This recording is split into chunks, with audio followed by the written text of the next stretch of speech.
नमस्कार दोस्तों, कुंभ राशि के बारे में आज जानेंगे कि अप्रैल मंथ में क्या फोरकास्ट है और क्या ट्रांजिट क्या-क्या लेके आया है आपके लिए ये महीना।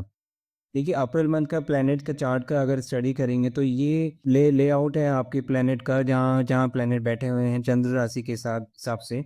देखिए, अगर आपके सॉफ्टवेयर में का अगर आप डालेंगे अपनी डेट ऑफ बर्थ डाल के, तो अगर 11 नंबर पे मून लिखा आ रहा है तो आप कुंभ राशि से बिलोंग करते हैं। देखिए, आपके सेकंड भाव पे कितने सारे प्लैनेट्स बैठे हुए हैं। वैसे ही तो कुछ प्लैनेट रोटेट करते हैं, महीने में इनकी लोकेशंस चेंज होती है, लेकिन जो सबसे स्लो मूविंग है वो है सैटर्न, और साढ़े साथ ही आपको चल रही है कुंभ राशि को, और लास्ट फेज स्टार्ट हुआ है 29 मार्च में। तो सैटर्न रिसेंटली फर्स्ट हाउस से सेकंड हाउस में आए हैं, यानी पाइसेस में आए हैं।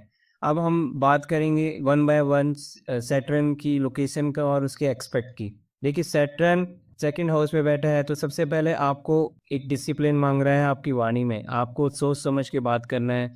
सेकंड हाउस आपके कुटुंब, आपके फैमिलीज को भी रिलेट करता है, तो आपने अपनी फैमिली के रिलेटेड सेंस ऑफ रिस्पॉन्सिबिलिटी दिखानी है, और ये आपके फाइनेंसिस को भी, यानी आपकी तिजोरी को भी बिलोंग करता है। तो आपको पैसा तो देके जाएगा, ऐसा पैसा जोड़ के जाएगा ये 2.5 साल जो आपने पिछले 5 साल में गंवाया है, लेकिन आपको उसके लिए सैटर्न का एक ट्रेड अपनाना पड़ेगा। अब देखिए, बात करते हैं सैटर्न का एक्सपेक्ट कहाँ पड़ रहा है। जो दृष्टि इसकी पड़ रही है 1, 2, 3, वो बढ़ रही है आपके फोर्थ हाउस में, यानी वहाँ पर जुपिटर बैठा है। क्योंकि सैटर्न की जो थर्ड दृष्टि है वो थोड़ा सा आपको मेहनत कराती है, और वो मानती है कि आपको उस हाउस के रिलेटेड एक बहुत ही ज़्यादा रिस्पॉन्सिबल रहना पड़ेगा। तो फोर्थ हाउस आपके मदर, फोर्थ हाउस आपके लग्जरी, वाहन, सुख, हर चीज़ से रिलेट करता है। वैसे तो ये हाउस अच्छा है, और सैटर्न की दृष्टि आपको डिसिप्लिन और आपको बहुत कुछ देके जाएगी।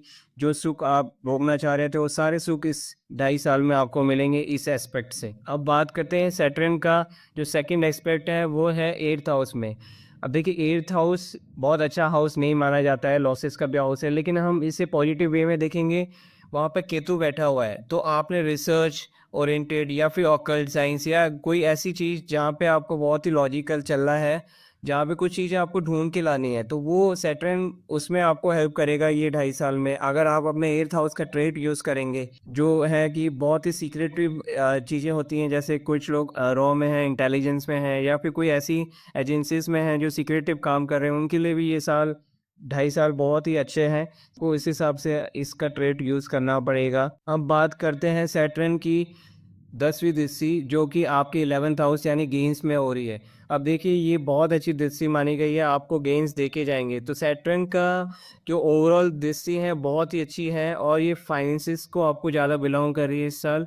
ये सेकंड हाउस में बैठे हुए हैं, फाइनेंसिस में बैठे हुए हैं, और आपके फोर्थ हाउस को देख रहे हैं, आपके सुख को देख रहे हैं, लग्ज़री को देख रहे हैं, और फिर साथ में आपको रिसर्च करने के लिए भी, आपको लॉजिकल चलने के लिए भी, और थोड़ा-सा प्रैक्टिकल चलने के लिए भी अप्रोच कर रहे हैं। और बता रहे हैं कि गेन्स भी आपको इस साल हो सकते हैं, और ये आपके बेनिफिक एरियाज़ को देख रहे हैं। सेकंड और नाइन्थ जो है, ये बेनिफिक जो नंबर्स लिखे हैं सेकंड एंड नाइन्थ, ये आपके बेनिफिक है एज़ पर चंद्र राशि। तो ये ओवरऑल एस्पेक्ट बहुत अच्छा माना गया है सैटर्न का। तो आप सोच समझ के चलें, और जो ट्रेड मैंने आपको बताया इन एस्पेक्ट के अकॉर्डिंग, इन हाउसेस के अकॉर्डिंग, उसको अपनाएँ। अब बात करते हैं ओवरऑल सारे प्लैनेट्स का फोरकास्ट आपका इस अप्रैल मंथ में। देखिए, मरकरी वक्र गति में था, वक्र था आपका 7 अप्रैल से पहले, और आपने नोटिस किया हुआ होगा कि वक्री पाप कतरी योग में था। ये फाइनेंस से रिलेटेड है, तो मार्केट बहुत ही बुरी तरह से ट्रम्प के टैरिफ के कारण गिरी थी। लेकिन अब 7 अप्रैल के बाद वक्र गति इसकी एंड हुई है मरकरी की, तो ये पॉजिटिव है थोड़ा बहुत मार्केट के लिए। तो 7 अप्रैल ऑनवर्ड, यानी 8 9 अप्रैल ऑनवर्ड, ये अच्छा है मार्केट के लिए। तो मार्केट में थोड़ा सा रिकवरी का देखने को मिलेगा आपको इसके बाद। और देखिए, अप्रैल 13 को शुक्र भी अपनी वक्र गति मीन राशि में यानी 12th में बैठे हुए हैं, वो ख़त्म करेंगे।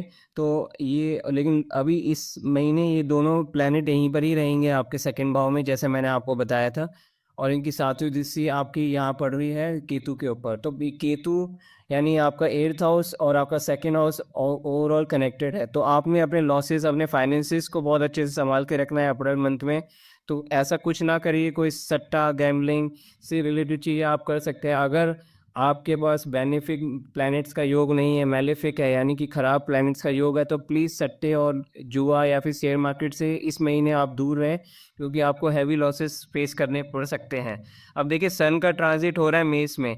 अभी सन बैठे हुए हैं 12th साइन में, अभी मेष पे चले जाएंगे। तो तब इस वाली राशि पे जाएंगे मेष पे, तो सन की पोजीशन से ओवरऑल बहुत अच्छी हो जाएगी। और सन आपके 7th दृष्टि से आपके भाग्य को देखेंगे, वो सीधा दृष्टि आपके भाग्य पे मारेंगे, और आपके भाग्य का 7th यानी ये बेनिफिक है आपका भाग्य, क्योंकि शुक्र का इसका स्वामी है।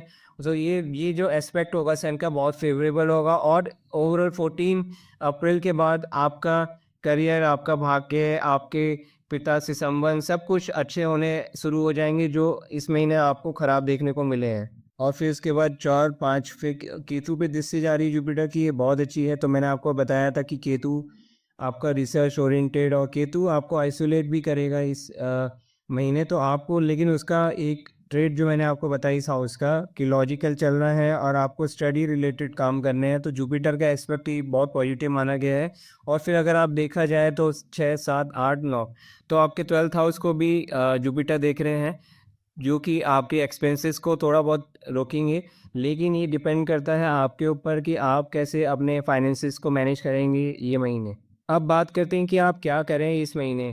देखिए बहुत ही माइंडफुली आपको बात करना पड़ेगा लोगों से, क्योंकि सेकंड हाउस में सैटर्न बैठे हैं बहुत सारे प्लैनेट्स के साथ। तो अपनी वाणी को बहुत ही नियंत्रण में रखें इस महीने, और अपने खान-पान की चीज़ों को भी ध्यान रखें, क्योंकि सेकंड हाउस आपके खान-पान को भी रिलेट करता है। तो अपने अगर आप चाहते हैं कि स्वस्थ रहें तो खान-पान को लिमिटेड रखें, और बहुत ही सिलेक्टिव फूड खाएँ, और अपना रिलेशनशिप घर पे अच्छा रखें, क्योंकि शनि की दृष्टि पड़ रही है आपके घर पे। और अकल साइंसेज़ जैसे मैंने आपको बताया, आपका 8th हाउस भी एक्टिवेट है शनि के एस्पेक्ट से, तो आप अपने रिसर्च बेस्ड सब्जेक्ट्स को चूज़ करें, या फिर कुछ लॉजिकल या डिटरमाइन या कुछ जहाँ ट्रांसफॉर्मेशन है वो चीज़ों को आप करें। और ये फेवरेबल मंथ है आपके फाइनेंशियल ग्रोथ का। लेकिन मैंने आपको बताया कि आपको कैसे फाइनेंशियल्स को इम्प्रूव करना है, आपको अच्छे काम करने हैं, अपने जॉब और बिजनेस पे फोकस करना है। अगर आपके मेलेफिक एस्पेक्ट हैं तो आपको शेयर मार्केट से दूर रहना है ये महीने। कहीं ऐसा ना हो कि आप पैसा बनाने की जगह पैसा गंवा जाएं। अब बात करते हैं कि आपको क्या नहीं करना है। देखिए मैंने आपको बताया था स्टॉक मार्केट ट्रेडिंग नहीं करनी है इस महीने, क्योंकि बहुत वोलेटिलिटी है। और अगर आपका 5th 11th और सेकंड हाउस और लग्नेस भी अगर आपका मेलेफिक है, या फिर मेलेफिक एस्पेक्ट उस पे आ रहे हैं, तो आपको ट्रेडिंग नहीं करनी है इस महीने, क्योंकि ये आपको लॉसेस दे सकती है। और आपने इस महीने धोखा भी नहीं देना, क्योंकि सेकंड और 8th का आपस में रिलेशन बना हुआ है। तो आपने किसी का पैसा मार के, किसी की पैसे 2 पैसे कमाने के चक्कर में किसी को धोखा नहीं देना, अदरवाइज़ आपको इमीडिएटली इसका फल मिलेगा सैटर्न से। और अगर आपको अर्निंग यानी बहुत अच्छा काम करना है, पैसे कमाने हैं, तो आप अपने फ़ोकस करें अपने एफ़र्ट्स में। जितना एफ़र्ट्स आप इस महीने मानेंगे, उतना आपको अच्छा मिलेगा। और एक चीज़ का आपको ध्यान रखना है कि रिस्क टेकिंग एक्टिविटीज़ नहीं करनी, क्योंकि मंगल आपका नीच का है, 6th हाउस में बैठा है, तो आपको कहीं न कहीं डैमेजेस मिल सकते हैं, और कहीं भी आप वॉयलेंस में फँसेंगे तो आपको नुकसान करके जाएँगे। Thank you. चैनल को सब्सक्राइब करें, लाइक करें। धन्यवाद।